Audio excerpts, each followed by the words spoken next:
Ayan no guys, grabe. Ito yung mga energy ng blessings guys, no? Energy ng blessings, swerte, and tagumpay, di ba? Yun nga yung nakita natin kanina mga kapiksi, no? So ito ay hindi lang triple combo kundi quadruple combo. Pero ito guys, no, parang may mga dadating na bagong, kung kayo ay mga project based, mga commission based, ganyan, pwedeng meron kayo mga malalaking transaction na maklose, magdadala ng mga blessing ito sa inyo, mga malalaking projects, o kaya naman malalaking kliyente kung kayo ay mga freelancers, ganyan.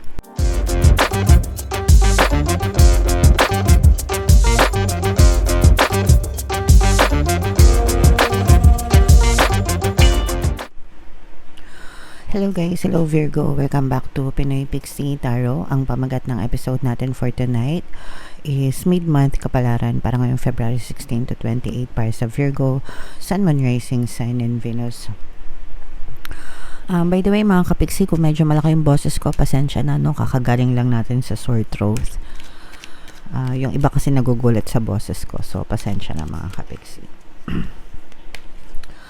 So, unahin natin tong deck na to guys. Tingnan natin yung mga mensahe sa inyo or yung mga paparating sa inyo, mga kapiksi.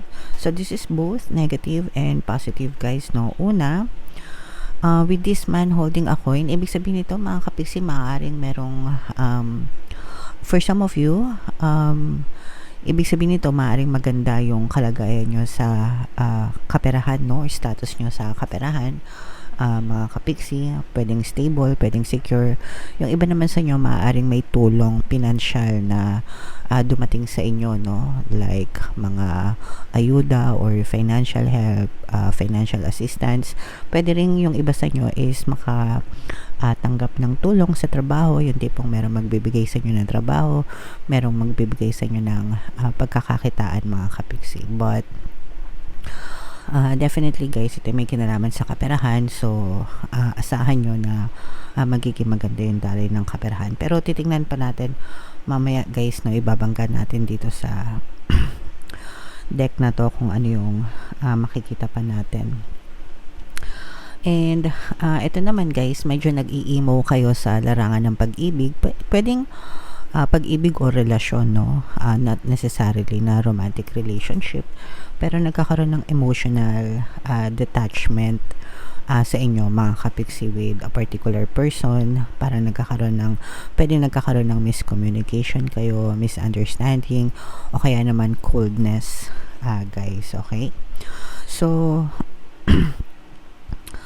syempre, ito naman ay nadadaan sa usapan, mga kapiksi, no? Kailangan na magkausap ng maayos, ganyan. And, yeah.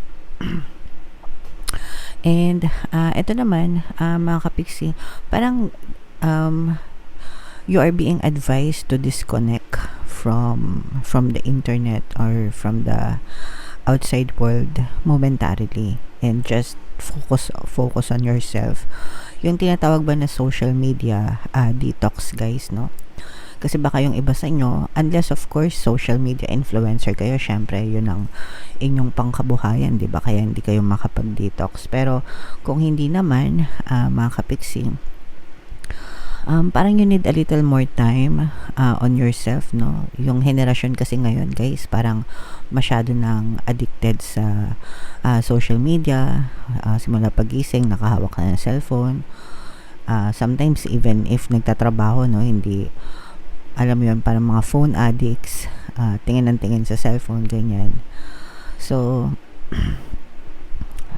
paminsan-minsan guys, medyo kailangan natin mag-detox, no, and just disconnect and focus on yourself and focus on your goals mga kapiksi. Okay, makakabuti din yun para sa inyo. But kung sa Pinoy Pixie Tarot, syempre always tuned in mga kapiksi. Para palagi kayong updated sa mga readings natin guys, okay? Right. So, tignan natin kung ano yung mga ganap sa inyo guys ngayong February 16 to 28. Shuffle natin to guys. Habang sinashuffle ko to, panoorin nyo muna yung video natin regarding sa ating paano mag-manifest ng abundance video course. Kapiksi, sawa ka na ba sa mga struggles at hirap sa buhay mo? Masipag ka ba at masikap sa buhay ngunit hindi ka pa rin umaasenso? Ilang beses ka na bang nag-attempt magnegosyo at mag-invest pero palagi ka pa rin nalulugi? Sa pagkakataon na ito ay maaaring may subconscious beliefs ka na nagiging balakid sa iyong pag-unlad at pagyaman. Introducing, paano mag-manifest ng abundance video course. Dito ay matututunan mong ma-overcome ang mga balakid mo para tuluyan ka ng umunlad, umasenso, sumagana, maging matagumpay, successful at maswerte sa iyong kabuhayan, pera, trabaho, negosyo, salapi at kaperahan ng bonggang-bongga. Dali, mag-send na ng email sa pinoypixitaro@gmail.com at simulan na ang iyong pagyaman ngayon. Alright, so sa lahat ng gusto mag-avail ng course guys, naka-flash sa screen nyo. Una meron tayong paano mag-manifest ng abundance video course para sa inyong kabuhayan, pera, trabaho, negosyo, salapi. Meron din tayong paano mawala ang third party at magkaroon ng harmonious na relationship. And meron din tayong email coaching, manifest your desires using the law of attraction. So if interesado kayo dyan guys, mag-send lang kayo ng email sa pinoypixitaro@gmail.com. So, grabe, sobrang positive ng inyong energy. Virgo, kayo ay represent ng Queen of Pentacles sa ating spread. Unahin na natin ito, guys. Unang-una, swerte at tagumpay. Ito, mga kapiksi, no? So, this is the energy of good luck, good fortune, swerte, at saka success, tagumpay, and victory pinag-combo para sa inyo, Virgo. So, mapapansin nyo, guys, at saka hindi na to nakakagulat kasi nakikita natin na sobrang sipag nyo, mga kapiksi, as in A for effort talaga kayo. Hindi kayo tatamad-tamad, hindi kayo pabanjing-banjing lang ganyan. Sabi na matatanda, pabanjing-banjing daw. Kumbaga hindi kayo tawag dito tamad, no? Talagang masipag. Kaya syempre, yung pagpapala, sumusunod yan sa mga taong masisipag, mga kapiksi. And gaangan nyo lang yung energy nyo, guys. Importante na masipag kayo, pero importante din na masaya kayo, no? Hindi yung masipag ka nga, nagrereklamo ka naman, 'di ba? Pagka ganun kasi, kina-cancel mo yung positive energy, pinapalitan mo siya ng negative energy, and kung ano yung mas dominant sa'yo, yun yung napupush out sa physical reality mo. So, make sure na pag nagtatrabaho kayo, ina-enjoy nyo lang, ganyan, and huwag kayo masyado mag-worry sa resulta agad-agad if it doesn't show up. Okay, just be persistent, magtiyaga lang kayo sa buhay, mga kapiksi, and itong mga swerte na to and tagumpay na to, talagang mahihit nyo sila, guys. For some of you, no, may mga wishes coming to, parang wish granted, parang emotional satisfaction, mga kapiksi, kasi overall parang nakikita mo na magaan, masaya, no? Masaya yung pakiramdam mo. Kaya nga meron dito, guys, no? Ito yung pwedeng nagpapasaya, sabi ko nga sa inyo, magaan yung daloy ng pera sa inyo, mga kapiksi, dahil sinuswerte kayo, guys. Okay? And ito yung magdudulot sa inyo ng parang kasiyahan, satisfaction, very relaxed, hindi kayo masyadong nape-pressure, mga kapiksi. At saka, ito yung sinasabi natin na may tutulong sa inyo, no? Financially, guys, no? Talagang merong alalay sa inyo, mga kapiksi, pwede mo ibigay ng tulong pinansyal, magbigay ng trabaho, or kung ano man yung kinakailangan nyo, guys, pagdating sa kaperahan. Okay? So, i-mind nyo lahat yung magagandang energy niyan pagdating sa pera, mga kapiksi. So, mind money, mind swerte, mind tagumpay, mind victory. Ito naman, guys, nakikita natin na for some of you, no, kung meron kayong pinagdadaanan sa inyong love life, mga kapiksi, pwede ito dun sa mga kapiksi natin na nagsisimula pa lang sa relationship. Kumbaga parang getting to know stage pa lang kayo, hindi pa masyadong matagal yung relationship nyo, ganyan. So parang medyo nagkakaroon ng konting misunderstanding na kailangan nyo lang pag-usapan para alam nyo kung ano yung magiging next step nyo sa relationship, mga kapiksi. Okay? So, what else, guys? Tingnan pa natin. Mayroong presence dito ng air sign, Aquarius, Gemini, Libra. Itong maganda talaga yung ano nyo, guys, no? Energy nyo sa pera, mga kapiksi. For some of you, maaari may mga bagong kontrata pa, no? Mga bagong kontrata, transaction, ganyan, na dumating. Ayan, no, guys, grabe. Ito yung mga energy ng blessings, guys, no? Energy ng blessings, swerte, and tagumpay, di ba? Yun nga yung nakita natin kanina, mga kapiksi, no? So ito ay hindi lang triple combo kundi quadruple combo.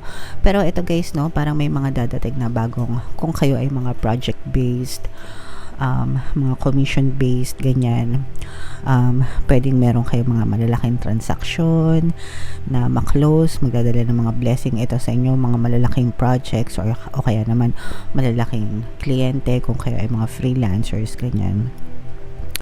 And kung nag-a-apply naman kayo ng trabaho, mga kapiksi, maaari kayo makakita ng job offer na malaki yung benefits, o kaya naman malaki yung bayad sa inyo, ganyan, no? So win-win ito para sa inyo. So talaga magpapasok ito ng blessing sa buhay nyo, swerte, at saka feeling nyo talaga magkakaroon ng parang big progress, mga kapiksi, in terms of kabuhayan, no? Para ngayong February 16 to 28. So lahat yan, guys, i-mind nyo na sa comment section. Wag nyo nang palampasin, no? Comment down below if feeling nyo naka-resonate kayo, guys. So bunot lang tayo ng isang card dito para sa inyong additional message, Virgo. Ayan, no, bright future, 'di ba? Ito yung katumbas, guys, ng Sun card, blessing. Mga kapiksi, kasi maliwanag na maliwanag kung mapapansin nyo. So talagang bright future is ahead of you. Hi. Stop worrying, mga kapiksi. Everything is going to be fine. Virgo, your life will be full of blessings and abundance, and you will be full of good fortune, swerte. So hindi mo na talaga kailangan mag-worry, mga kapiksi, kasi magiging maganda talaga yung status mo sa kaperahan, especially sa kabuhayan, ngayong February 16 to 28. So, i-mind mo na yan lahat, guys, sa comment section. Huwag yun ang pakawalan. Kailangan, guys, receptive kayo, no? Pag sinabing receptive, ready to receive, palagi magpasalamat sa mga blessings, kahit gaano kaliit, kahit gaano kalaki.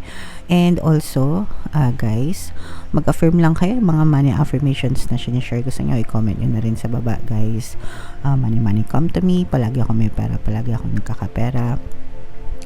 I'm the king of abundance, I'm the queen of abundance. So yung mga tatlong affirmations niyan, guys, I live by those affirmations, no?